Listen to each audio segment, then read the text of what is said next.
और इन्हीं के मौसियाउद भाई हैं अहले हदीस गैर मुकल्लिद, चोर चोर मौसियाउद भाई। अकीदा दोनों का एक है, नमाज पढ़ने के तरीके में थोड़ा सा फर्क है। देवबंदी हनफी नमाज पढ़ते हैं और अहले हदीस जनानी नमाज पढ़ते हैं। ये भी सहाबा के रास्ते पर नहीं है, इसलिए कि सहाबा ने 20 रकात तरावी पढ़ी और ये 8 रकात तरावी पढ़ते हैं, तो सहाबा के रास्ते पर नहीं हुए। इसलिए कि उमर इब्ने खत्ताब ने उबई इब्ने काब की इमामत में सारे सहाबा को जमा फरमा दिया और उबई इब्ने काब ने 20 रकात तरावी पढ़ाई। सहाबा में से किसी ने इनकार नहीं किया। गोया 20 रकात तरावी सहाबा की सुन्नत है, खुलफाए राशिदीन की सुन्नत है। इसीलिए साहिब इब्न यजीद फरमाते हैं कान अन्नास यकूनु फी ज़मन उमर इब्न अल-खत्ताब बि'श्रीन रकातन वल वित्र। सारे के सारे सहाबा उमर इब्न खत्ताब के जमाने में 23 रकात पढ़ते थे, 20 रकात तरावी और 3 रकात वित्र।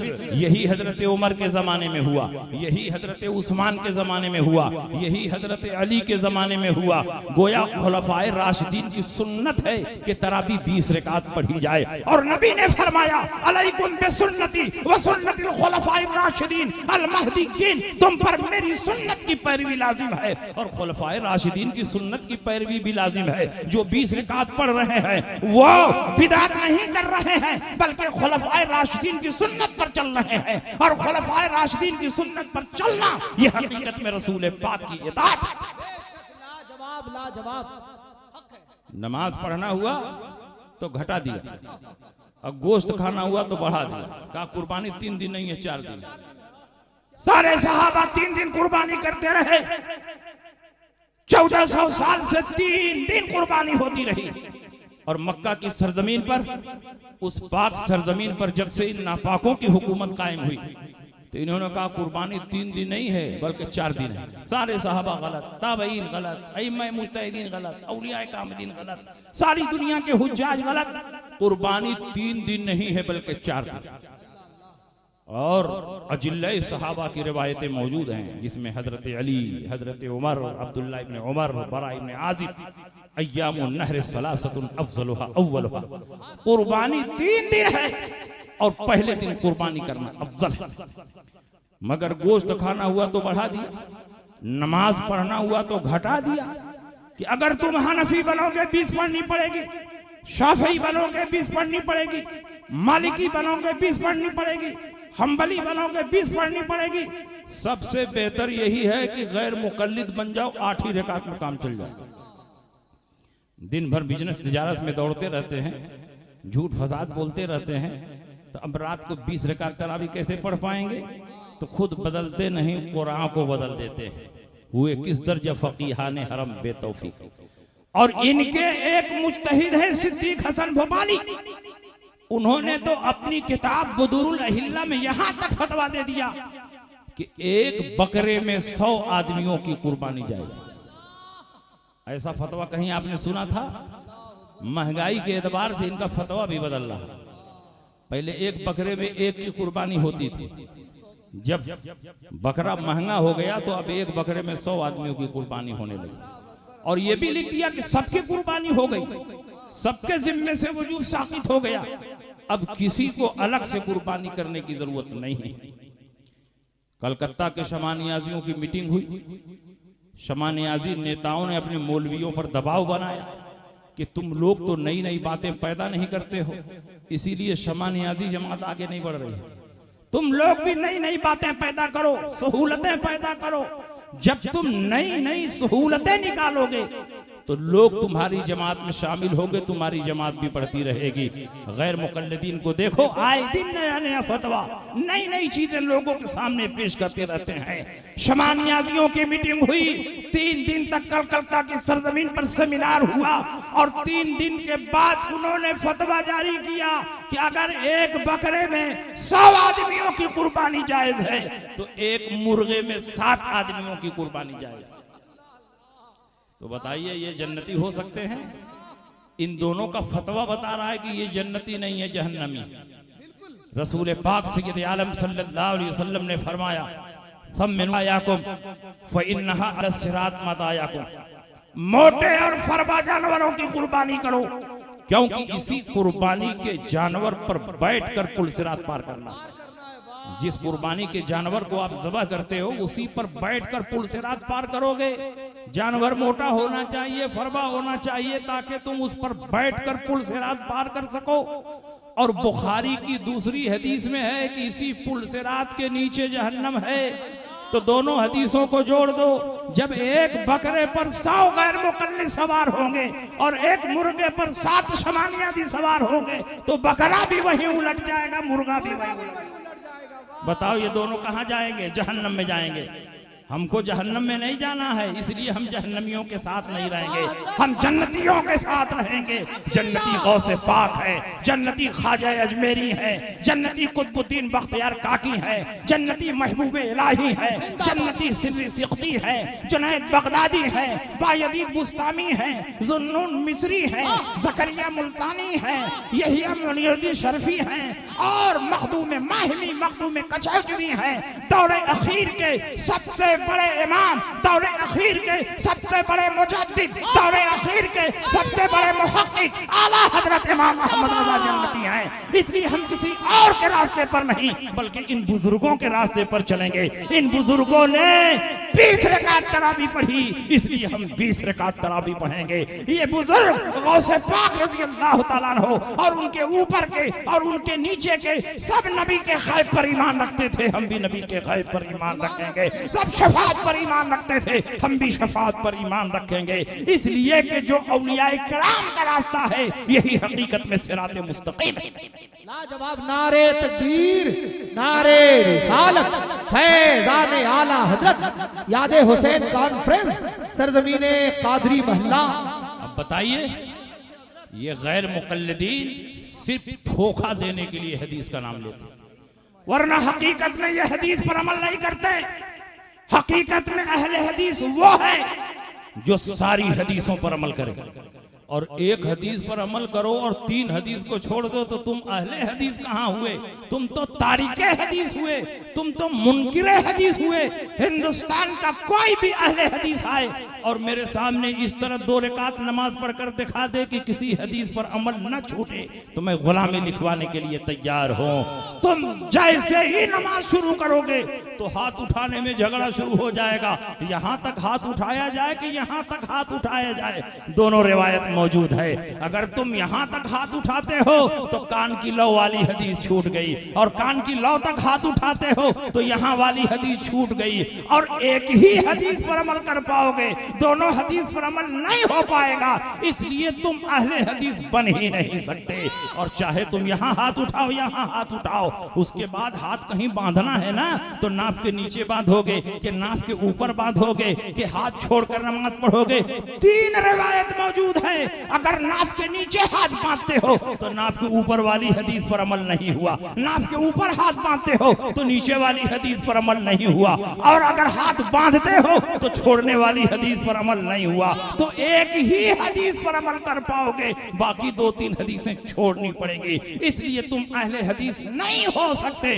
अहले हदीस होना बहुत मुश्किल है। इसलिए अहले हदीस ना बनो बल्कि अहले सुन्नत बनो। जब कई हदीसें आपस में टकरा जाएं तो वहां यह तलाश करना चाहिए कि रसूलुल्लाह की सुन्नत क्या है। हमने देखा कई हदीसें हैं, एक में नाफ के नीचे, एक में नाफ के ऊपर, एक में हाथ छोड़ने का जिक्र है। तो हमने देखा इसमें रसूल पाक की सुन्नत क्या है। हदीस तो कई एक है लेकिन सुन्नत क्या है? हजरत अली ने फरमा दिया फइन्न मिन सुन्नति वज़ाल यमीन अलल यसार तहत सुर्रा। ये बात सुन्नत से है कि दाहिने हाथ को बाएं हाथ पर रखकर नाफ के नीचे बांधा जाए। तो हम अहले हदीस नहीं हैं, हम अहले सुन्नत हैं। जब 2 हदीसें, 3 हदीसें, 4 हदीसें आपस में टकराती हैं तो हम तलाश कर लेते हैं रसूल पाक की सुन्नत क्या है। नबी की सुन्नत पर अमल करोगे तो हदीस पर खुद ब खुद अमल हो जाएगा, लेकिन हदीस पर अमल करोगे तो जरूरी नहीं रसूल पाक की सुन्नत पर अमल हो जाए। इसलिए कि हर सुन्नत हदीस है लेकिन हर हदीस रसूलुल्लाह की सुन्नत नहीं। लाजवाब, लाजवाब, जिंदाबाद हजरत, लाजवाब हजरत, वाह वाह वाह, बहुत अच्छे, वाह। हक को हक, बातिल को बातिल कर दिया, माशाअल्लाह, वाह, अल्लाह सलामत रखे, वाह।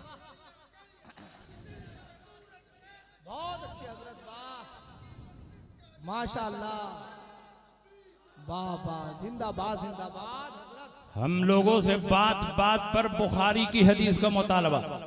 मिलाद जायज है तो बुखारी में दिखाइए, सलाम जायज है तो बुखारी में दिखाइए, चादर चढ़ाना जायज है तो बुखारी में दिखाइए, ईसाले सवाब जायज है तो बुखारी में दिखाइए, 11वीं जायज है तो बुखारी में दिखाइए, 12वीं जायज है तो बुखारी में दिखाइए। जैसे लगता है कि रसूल पाक ने कहीं हुक्म दिया हो कि सिर्फ बुखारी की हदीस पर अमल करना, बाकी हदीसों पर अमल न करना। रसूल पाक के जमाने में न बुखारी शरीफ थी न इमाम बुखारी थे। 3री सदी हिजरी में इमाम बुखारी पैदा हुए और उन्होंने बुखारी शरीफ लिखी है। इसलिए मेयार ये नहीं होना चाहिए बुखारी में दिखाओ, मेयार ये होना चाहिए कि सही हदीस में दिखाओ। जहां जहां सही हदीस होगी वहां वहां हम अमल करेंगे। बुखारी में होगी तो उस पर भी अमल करेंगे और बुखारी के बाहर होगी तो उस पर भी अमल करेंगे। इसलिए कि हमने इमाम बुखारी का नहीं रसूल पाक का कलमा पढ़ा है, इसलिए जहां जहां रसूल पाक की सही हदीस होगी वहां वहां हम अमल करेंगे। वाह वाह वाह वाह, जिंदाबाद। ये गैर मुकल्लिद से मैंने पूछा कि बात बात पर बुखारी की हदीस, क्या तुम लोग हर मसले में बुखारी की हदीस ही पर अमल करते हो? कहा हाँ, हम लोग हर मसले में बुखारी की हदीस पर अमल करते हैं। मैंने कहा बताओ बैठकर पेशाब करते हो कि खड़े होकर पेशाब करते हो? कहा बैठकर पेशाब करते हैं। मैंने कहा पूरी बुखारी शरीफ में बैठकर पेशाब करने की एक भी हदीस दिखा। बुखारी शरीफ में 3 हदीस है और तीनों हदीसों में खड़े होकर पेशाब करने का जिक्र है। इमाम बुखारी ने बाब बांधा है, बाबुल बौले कायमन व कायदन, बैठकर और खड़े होकर पेशाब करने का बयान।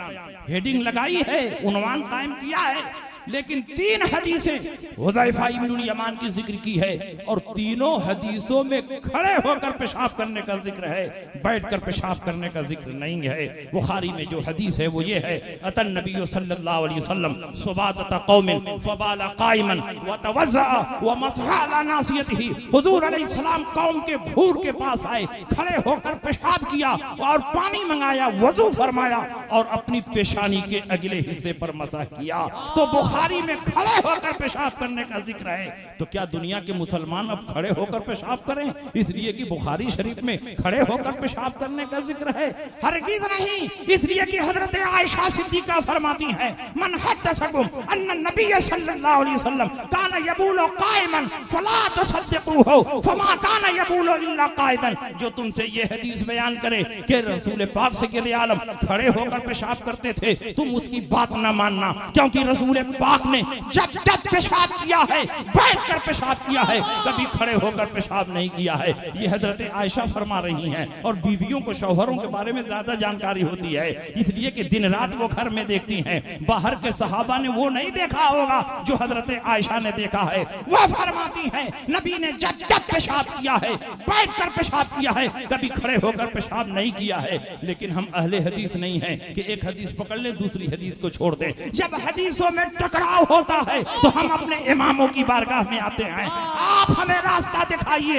एक हदीस में है खड़े होकर, एक हदीस में है बैठकर, आखिर इसका हल क्या है? तो हमारे इमामों ने रास्ता दिखाया। इब्ने हजर अस्कलानी, इमाम कस्तलानी, इमाम बदरुद्दीन आइनी ने बुखारी की शरहों में लिखा कि बुखारी शरीफ में जो हदीस है वो हालत उज़्र की हदीस है। एक मर्तबा नबी के पांव में चोट लग गई थी तो नबी बैठकर पेशाब नहीं कर पा रहे थे, तो अपनी उम्मत की तकलीफ का एहसास करते हुए नबी ने चंद मर्तबा खड़े होकर पेशाब किया ताकि जवाज की दलील मिल जाए, जवाज का रास्ता मिल जाए। और हजरत आयशा सिद्दीका जो बयान कर रही हैं वो नबी की सुन्नत बयान कर रही हैं, नबी की आदत बयान कर रही हैं। जरा सोचो, अगर तुम्हारा एक्सीडेंट हो जाए, पांव फ्रैक्चर कर जाए, उस पर प्लास्टर लग जाए और बैठकर पेशाब करने की ताकत और कुदरत न हो तो कैसे पेशाब करोगे? यहाँ के लिए रसूल पाक ने वो अमल पेश किया है। लेकिन जब कोई उज़्र ना हो, कोई तकलीफ ना हो, कोई परेशानी ना हो तो बैठकर पेशाब करना यही रसूलुल्लाह की सुन्नत है और यही हजरत आयशा सिद्दीका है। नारे तकबीर, नारे रिसालत, फैज़ाने आला हजरत, शाने रिसालत, सुन्नते मुस्तफा। तो बताओ सुन्नत पर अमल करोगे कि हदीस पर अमल करोगे? हम सुन्नत पर अमल करते हैं, इसीलिए हमको अहले सुन्नत कहा जाता है।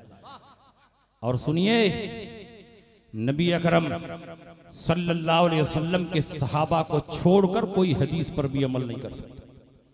जिसने सहाबा को छोड़ दिया न कुरान पर अमल कर सकता है, न हदीस पर अमल कर सकता है, न नबी की सुन्नत पर अमल कर सकता है। इसलिए हमने सहाबा के दामन को मजबूती से थाम लिया है। और सहाबा के अकवाल की तशरीह और तौजीह किसने की है? इन 4 इमामों ने की है। नबी को सहाबा ने देखा तो नबी ने उसकी तशरीह कर दी, और सहाबा के अकवाल को अइम्मा मुज्तहिदीन ने बयान किया, उन्होंने उसकी तशरीह कर दी। तो हमने इमामों के दामन को पकड़ लिया। जब चारों इमामों में से एक इमाम को पकड़ना ही है तो क्यों ना उस इमाम को पकड़ा जाए जो सबसे सीनियर है, जो सबसे बड़ा है, जो सबसे ज्यादा इल्म वाला है। क्योंकि इमाम आजम अबू हनीफा ताबई हैं, और आपके अलावा 3 इमाम, इमाम मालिक, इमाम अहमद इब्न हंबल और इमाम शाफी, ये ताबई नहीं है। इसलिए हमने इमाम आजम के दामन को पकड़ लिया है। इमाम आजम अबू हनीफा किसी मामूली मौलवी का नाम नहीं, अल्लाह की आयतों में से एक आयत का नाम है, नबी के मौजज़ात में से एक मौजज़े का नाम है, और अली की करामतों में से एक जिंदा करामत का नाम इमाम आजम अबू हनीफा।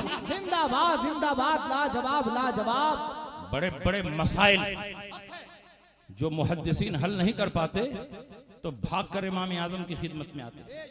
हुजूर आप बता दीजिए इसका हल क्या। उसकी मिसाल सुनिए। रसूल पाक सय्यद आलम सल्लल्लाहु अलैहि वसल्लम की बारगाह में एक बूढ़े सहाबी आए और उन्होंने पूछा कि रोजे की हालत में अपनी बीवी से मुबाशरत जायज है कि ना जायज। मुबाशरत का माना है शौहर अपने बरहना जिस्म को बीवी के जिस्म से टच करे, लेकिन हम बिस्तरी और दुखुल ना हो। तो नबी ने फरमाया जायज है। वो चले गए। दूसरे सहाबी आए, उन्होंने पूछा या रसूल अल्लाह, रोजे की हालत में अपनी बीवी से मुबाशरत जायज है कि नाजायज? नबी ने फरमाया नाजायज है। सवाल एक है, सवाल की पोजीशन एक है, सवाल की नौयत एक है, लेकिन नबी 2 तरह का जवाब इरशाद फरमा रहे हैं। एक सहाबी के सवाल के जवाब में नबी फरमाते हैं मुबाशरत जायज है, दूसरे सहाबी के सवाल के जवाब में नबी फरमाते हैं मुबाशरत नाजायज है। इस दौर का बड़ा से बड़ा मुहक्किक भी होगा तो इस हदीस के टकराव को दूर नहीं कर सकता, इसके तारुज को दूर नहीं कर सकता। बड़े बड़े इमाम हैरान हैं, बड़े बड़े मुहद्दिसीन इमाम हैं। अगर इस हदीस के मुताबिक फतवा दें तो उसकी खिलाफ वर्जी होगी, उसके मुताबिक फतवा दे इसकी खिलाफ वर्जी होगी। जब कोई नहीं हल कर सका तो इमाम आजम की खिदमत में मसला पहुंचा, हुजूर आप बता दें मुबाशरत जायज है कि ना जायज। नबी की हदीस में टकराव है, नबी की हदीस में तारुज है। इमाम आजम ने फरमाया कोई टकराव नहीं, कोई तारुज नहीं, ये तुम्हारे समझने का फेर है। नबी की खिदमत में पहले नंबर पर जो सहाबी हाजिर हुए वो बूढ़े सहाबी थे। बूढ़ों में कुव्वत शहवानिया कम होती है, वो अपने मिजाज को कंट्रोल कर सकते हैं, अपने जज्बात को काबू में रख सकते हैं, तो उनके लिए नबी ने फरमाया मुबाशरत जायज है। और दूसरे नंबर पर जो सहाबी हाजिर हुए वो नौजवान सहाबी थे। नौजवानों में कुव्वत शहवानिया ज्यादा होती है, वो अपने मिजाज को कंट्रोल नहीं कर सकते, अपने जज्बात को काबू में नहीं रख सकते। अगर उनको इजाजत मिल जाएगी तो बात जिमा तक पहुंच जाएगी, रोजा भी फासिद हो जाएगा, कज़ा और कफ़ारा भी लाजिम हो जाएगा, वो बेचारा मुसीबत में पड़ जाएगा। तो नबी ने मुसीबतों से बचाने के लिए फरमाया तुम्हारे लिए जायज नहीं है। तो हदीस में कोई टकराव नहीं, पहली हदीस बूढ़ों के लिए है और दूसरी हदीस नौजवानों के लिए। नारे तकबीर, नारे रिसालत, फैज़ाने आला हज़रत, अज़मते सहाबा, इमाम आज़म अबू हनीफा। अब बताओ ऐसा टकराव आएगा तो हम और आप हल कर पाएंगे?